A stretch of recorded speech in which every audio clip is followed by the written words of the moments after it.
And we're back on our final segment for this edition of Home Track Heroes here on CW11, and it is brought to you, and rightfully so, by Granite Construction. They're America's infrastructure company and the architects of the newly paved 3/8 mile here at Evergreen Speedway, also proud sponsor of the Granite Super Sprint Series. Here's your lineup. In the number 4 is Greg Middendorf.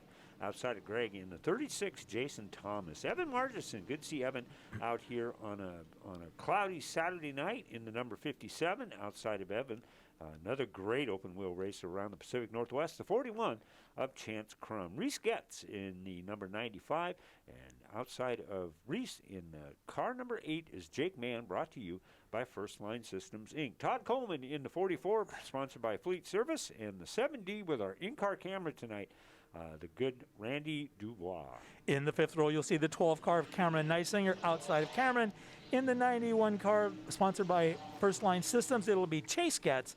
And in the final row, the 69 of Chloe Hudson. And the last competitor in the Granite Construction Sprint Cars is the 19 car of Chase Sabato. All right, one of our nicer fields for the Granite Super Sprint Series here in 2020. 12 cars getting ready to fire the wick on these incredibly fast and well-built asphalt sprint cars. We are underway. Greg Middendorf takes it down into 1. You can see those guys, as you say, as we talk about 8 tires being better than 4 in the stock car, not here. You get up over a wheel, it's going to go upside down, and it does hurt. That wing plants that race car down in there. It's a 25 square foot top wing.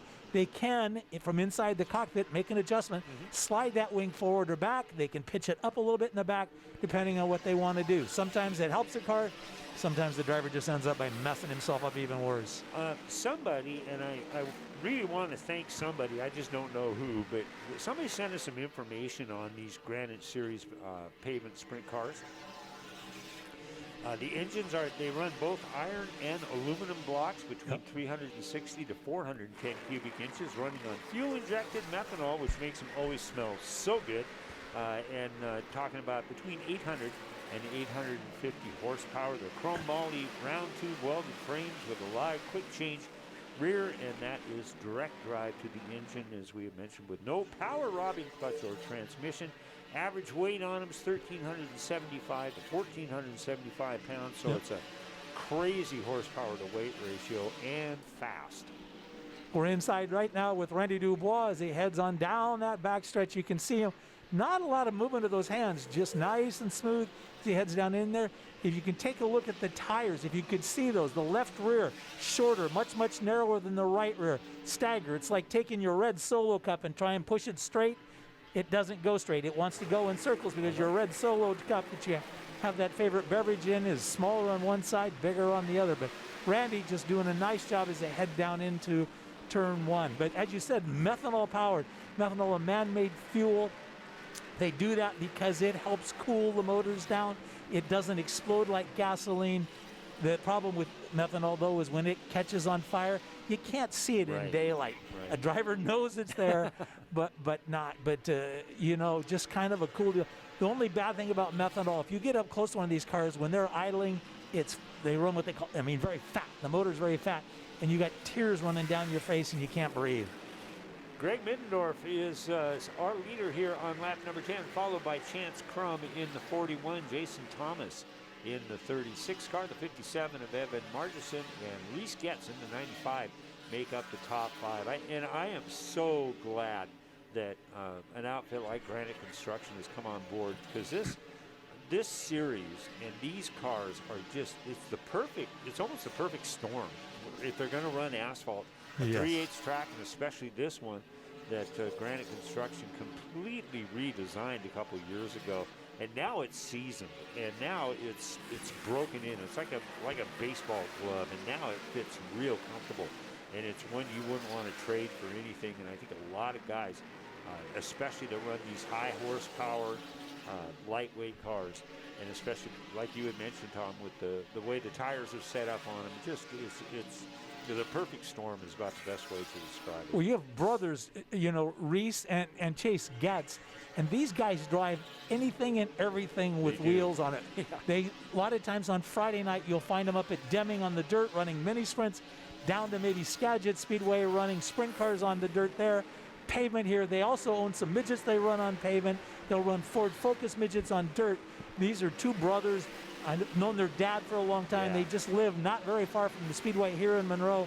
And man, they drive race cars every chance they get. Yeah, it's really a cool family operation that these guys have. Greg Middendorf, you can see the lap times that they're turning. The mid-14s, our leader is spinning out there right now. Chance Crum doing a 14.6, a 14.9 for Thomas in that third spot. So these guys are, and they stay pretty consistent all race long. These races happen pretty fast. If we get a situation where there's no yellows, this thing can be over in under 10 minutes. It's pretty impressive, the display of power that these things put down. And one thing I noticed that when we had that in-car shot with Randy Dubois, the suspension on these things, I mean, they feel every rock in that track in these things. So, by the way, they get bounced around. And, we talked about, I think Randy Dubois has to finish 7th or better to claim the championship for this year. So I'm sure he knows exactly where he needs to be. But right now he's in spot number 8. So he's going to have to get that thing hustled up there towards the front just a little bit more. But you're right. There's not a lot of suspension. They use a torsion bar type suspension. Most of them, some of them have coilovers, but most of them are torsion bar. Just fun. And I've said this before, there is nothing cooler in the world than sliding down the seat in an open wheel car. No doors, no windshields, no nothing. You're out there with just you. And, the drive shaft, as I mentioned before too, between your legs. So you use your right foot on the gas, left on the brake. There's no way you can slide those feet across. It just doesn't work. They are tight. The cockpits, you can crash harder probably in an open wheel car, in a stock car, and not get hurt as much. And I believe that because you're in a cocoon and your legs can't move much more than an inch or two either way. In a stock car, they kind of flail around. That's part of what happened with Mitch Klein. I'm going to guess his feet got down there with the pedals. You have 3 pedals, and it bounces off it and starts breaking bones. With these, you're in there, and you've got a toe stop, that goes over each one of your driving shoes, so your feet can't move around a whole lot. Greg Middendorf still leading this thing as we are working lap number 25 out of 40 for our season championship for the Granite Super Sprint Series here on Home Track Heroes. Middendorf with Chance Crum all over the back end of the 57 of Evan Margison. You see working around there, the high point of turn number 2. Evan Margison, Chance Crum, those guys have, Tom had mentioned about the Focus Midget Series, and those guys have run that series along with full-size sprint cars, both on dirt and asphalt. So cool to have those guys out here. Cam Neisinger having an off night in his number 12 car. He's usually running up right towards the front when we've been out here before. But if this is the first time you're seeing these cars, take a look at the American and Canadian flag.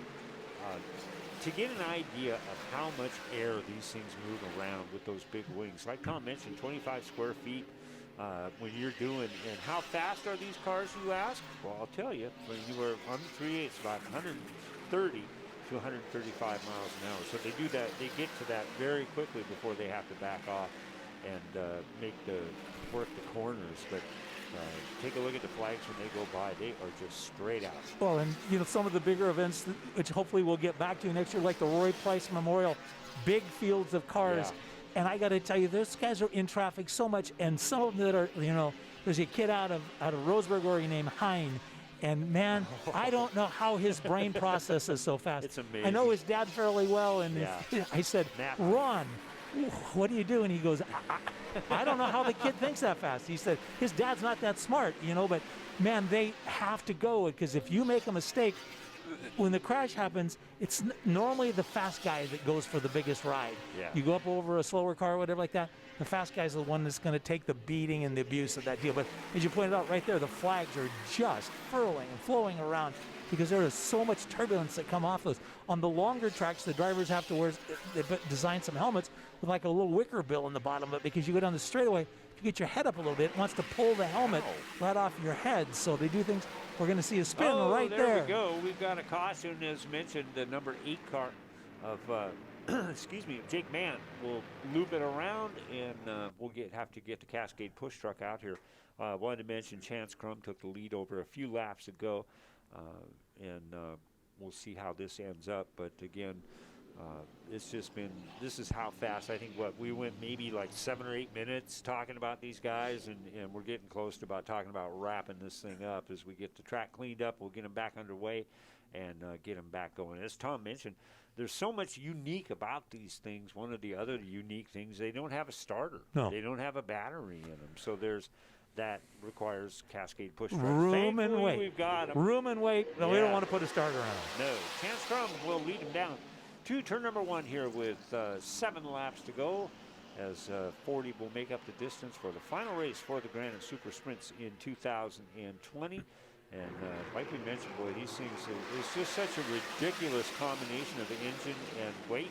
Good shot of Randy Dubois there, having a real tough time getting that thing to turn as he went into turn 1. And you go back, in a number of years, and I think the yellow flag has come out again for Todd Coleman, who pulled off in turn 2. But the comment I was going to make earlier is, if you wanted to go to Indy back in the 50s and 60s and stuff like that, you went through midgets and you went through sprint cars. Otherwise, you didn't make it to the Speedway. And nowadays, that doesn't happen that way, because most of the drivers, you can't even pronounce their names or the country they're from. All right, we're getting the track cleaned up, and we will get back to the remaining action for our Granite Super Sprint Car Series. There they are, just working lap number 2, the spin by Todd Coleman in the 44 car. Took him out of the race, and so we're getting a few cars. Actually, I believe he's the only one. Let's go back and see what Randy Dubois is up to. Well, he's in the 5th spot now. As I mentioned earlier, he had to be in the top 7 to claim the championship. Up into the 5th spot helps him along that way. As you can see him working on that wheel. You can see that left front out there just moving a little bit. And they come off the corner, turning both ways. The green light's still on. You can see what his view looks like. It's fairly limited because he's got that wing off the front and the wing on the top, so it makes it a little bit more difficult. Not quite the vision that you'd think that they would have. Chance Crum still leading this now. We've got 4 laps to go to make up the distance for this Granite Super Sprint main event for 2020 as they work their way down the backstretch. Good field of cars. I mean, this has been a pretty cool. Nobody's really gotten away like they have pretty much all season long, which has been really cool to see. There's a shot. Randy Dubois moving up into that 4th spot. Ahead of him, Chase Getz, Evan Margison, and our race leader, Chance Crum, as we'll have a couple more to go when he comes around. Just a great show that they put on, and I mean, like you say, it happens so quickly, so fast.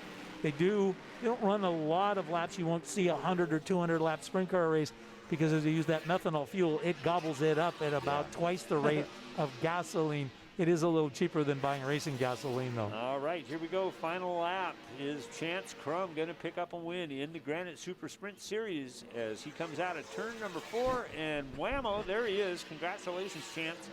And well done. Evan Margison will finish in the 2nd spot, followed by Chase Getz, Randy Dubois, Reese Getz, and Jason Thomas. So we'll bring them up. And a big win for Chance Crum, because his dad and his grandpa all raced here at Evergreen Speedway. His dad in mini stocks, his grandfather many years in the figure 8 class here, and then in the oval when they went to what they called the super stocks many years ago. So I'm sure that this is a big win for Chance. All right, we're going to bring our top 3 up to Brandy Chavez. And thank you, Brandy. Thank you, Kyler Hope, for all the work you guys have done all season long. We'll talk more about you guys next week. Your super sprint in 3rd place tonight, Evan Morganson. Congratulations. How was that race out there under the lights? It was a little bit different. The track kind of started to get a little bit damp there towards the end, so my car wasn't really liking that too much. But we had that long green flag run there in the middle. I was actually able to run some decent laps. So wish we could have stayed green.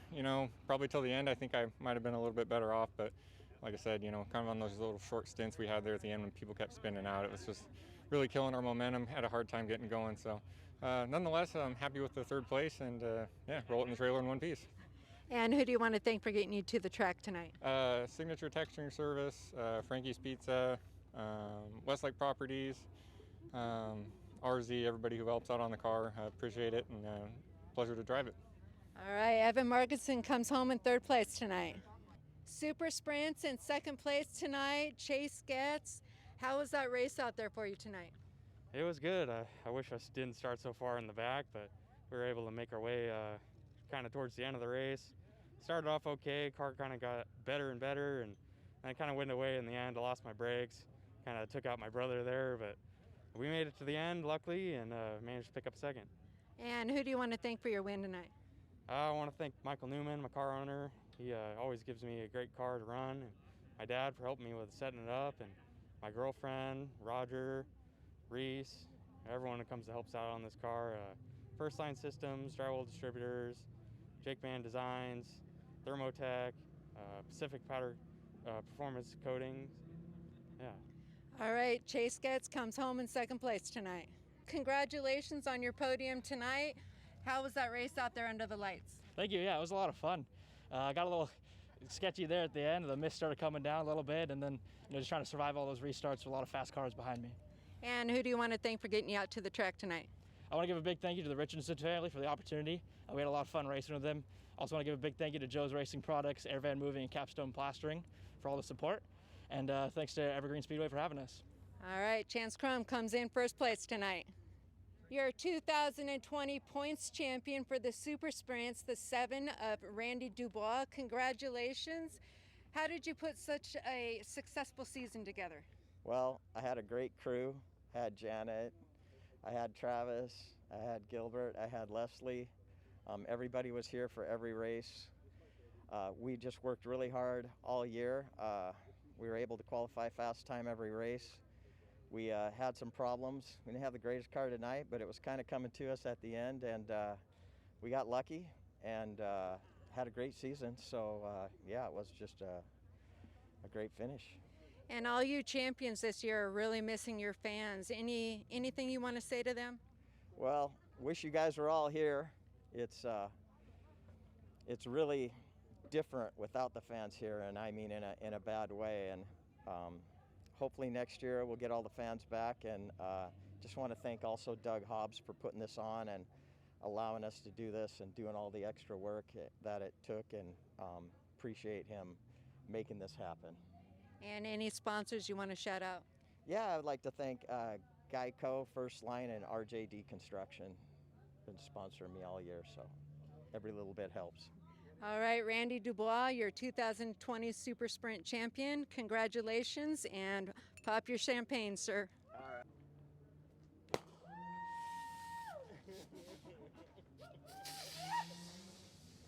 And there's your champion in the Granite Super Sprint Division, Randy Dubois. Congratulations. I got to kind of go back and backtrack a little bit.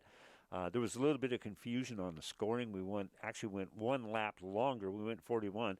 So the finish is going to be Chance Crum, obviously, with the win. Chase Getz in second. Evan Marginson in third. Reese Getz in fourth. And your champion, Randy Dubois, in the number 7D car in the fifth spot. So apologize for that. But those things happen. And we've got champions, man. We got lots and We lots do. of champions. So We do. congratulations to all of them. They are Dawson Cox in our Buzz-In Steakhouse Stinger 8 division, our Frank's Radio Service Outlaw Figure 8 division, the Cowboy John Carlson with a number one. Another championship, Ted Lindgren in a championship he will never forget in the Northwest Motorsports Street Stocks. And as you just saw, Randy Dubois. So we've got more coming up next Sunday night here on CW11. Final Home Track Heroes. We'll have our championships for our our Speedway Chevrolet Pro late models, our Monroe Grocery Outlet Superstock Figure 8s, our Interstate Battery Hornets, and a whole bunch of other stuff coming up next week. As you see, as we always do, we finish this off with this shot right here that tells you all the people that get behind this joint and has stuck with us, and we really appreciate all that they do. Couldn't do it without them, and all the people that put this race together, like we talked about, the EMTs and our track cleanup personnel, Frank's Foss Towing, Sam's Towing Products, all the people that help out. So with that, thank you, Tom. Thank you to all the people involved in this. We'll see you next week here, Home Track Heroes on CW11. Thanks for watching Evergreen Speedway's Home Track Heroes on CW11. Join us next week for more great racing from Evergreen Speedway.